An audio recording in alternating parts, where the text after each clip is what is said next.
muchas gracias. Continuamos esta conversación con Guillermo Valdés, exdirector del CISEN en los tiempos del presidente Calderón y autor el año pasado, septiembre del año pasado, comenzó a circular su libro Historia del narcotráfico en México, donde haces una descripción de todo lo que significaba el Chapo Guzmán como corporación. Así es. Sí, yo creo que es muy importante traer a la memoria un poco la evolución de las organizaciones.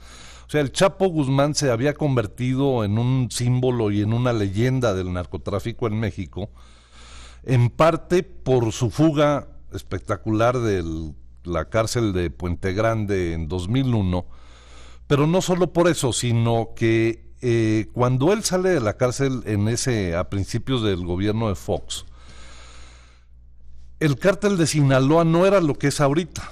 O sea, en los últimos años que siempre se ha hablado del cártel de Sinaloa como la principal organización del narcotráfico, no lo era en 2001. O sea, en los 90s, los cárteles que rifaban y que dominaban y controlaban más el mercado era el cártel de Tijuana en los principios de los 90.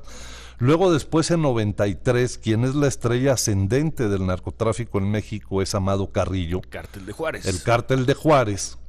Y luego Amado se muere ahí misteriosamente en una operación en 1997.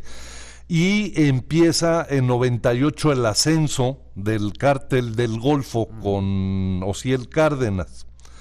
Y empiezan, sobre todo el Golfo, a expandir su territorio y a ganarle espacios al Pacífico, a la gente de Sinaloa. Entonces, creo que el Mayo decide salirse para retomar el liderazgo de Sinaloa y reposicionar a su organización, y entonces empieza guerras contra todas las organizaciones para decir Sinaloa está de regreso y vamos a ser la principal organización del narcotráfico. Y entonces continúa una guerra que ya traían de antiguo con los Arellano Félix. Ya con el Chapo fuera de la cárcel. Con el Chapo fuera de la cárcel. El Chapo le encarga a Beltrán Leiva que organice un ejército para ir a tomar Nuevo Laredo, que era cártel del punto emblemático del Golfo. Se empieza a defender de las expansiones del Golfo en Guerrero. Luego después en 2004 rompe con Juárez y también empieza el conflicto contra sus antiguos aliados, los Carrillo. En 2006 apoya a la familia para defenderse, para que la familia pueda expulsar a los Zetas de Michoacán. Y en 2008 se rompe y empieza la guerra contra Beltrán Leiva. Entonces el Chapo, en un espacio de 8 años, declara 5 guerras para volver al cártel de Sinaloa en la principal organización del narcotráfico, en hacerla la principal y dominante del negocio. 5 guerras. Y de hecho no pierde ninguna. ¿No? Algunas no las gana, pero no pierde ninguna, no perdió ninguna. Así es. Entonces, esa visión estratégica de decir vamos a devolverle a Sinaloa, que fue la organización dominante y corporativa del narcotráfico de los 50s a los 80s y que los pierde en las 90s, el Chapo se los recupera en 2000 a 2008. Entonces, eso formó parte de la leyenda del Chapo Guzmán. Entonces, era una gente con una visión estratégica muy importante, con una capacidad de liderazgo, y eso fue lo que posicionó. En ese sentido, pues la captura del Chapo adquiere una dimensión importante, pues porque era el visionario y el estratégico del Pacífico. Oye, y un éxito incontrovertible del gobierno mexicano, por donde se le vea. Por supuesto, no hay ni por qué regatearlo, ¿no? Es un gran logro. López Obrador dice que es una cortina de humo. Bueno, no, luego hay otra interpretación de un señor Ackerman que dice que es un regalo de Obama y Calderón a Peña. ¿Quién es Ackerman? Es un analista de la UNAM que escribe en Proceso y en La Jornada, o sea, como si los narcos fueran propiedad de los presidentes y los tuvieran ahí a disposición para entregarlos cuando quisieran. No, hay unas interpretaciones realmente de risa. Bueno, pero entonces incontrovertible. Ahora, ¿qué viene? El significado, ya hablaste del significado histórico, del significado simbólico que tiene la captura del Chapo Guzmán. ¿Qué crees que venga en términos de una reorganización de estos grupos criminales? Mira,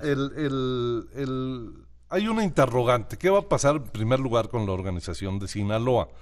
Suele haber dos hipótesis, digo, las más obvias y generales. Una es que haya un líder fuerte que mantiene unida y cohesionada la organización, y entonces podrá haber algunos reajustes internos. Suele pensarse que estas detenciones siempre hubo delación, traición de alguien, etcétera, y entonces hay una especie de limpia, de ajustes de cuentas internos, pero fundamentalmente la organización se mantiene sólida, trabajando bajo el mando de un nuevo líder, que en este caso lo más probable es que sea el Mayo Zambada.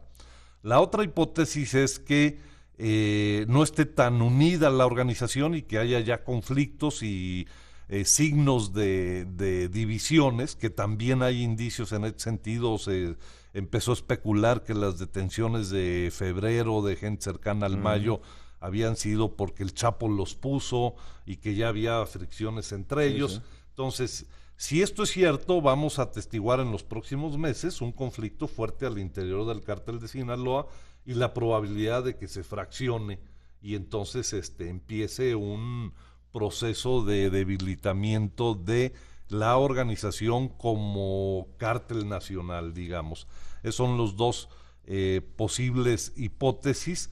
En la primera habría poca violencia, en la segunda habría mucho más violencia, y tercer lugar, pudiera haber un intento del resto de organizaciones que todavía tienen capacidad de acción y algo de aparato militar, de querer, sobre todo si es el segundo escenario de la división del cártel de Sinaloa, que por ejemplo los de Juárez quieran recuperar algo, que los Zetas quieran ganarles territorios, etcétera. Entonces pudiéramos ver enfrentamientos entre organizaciones.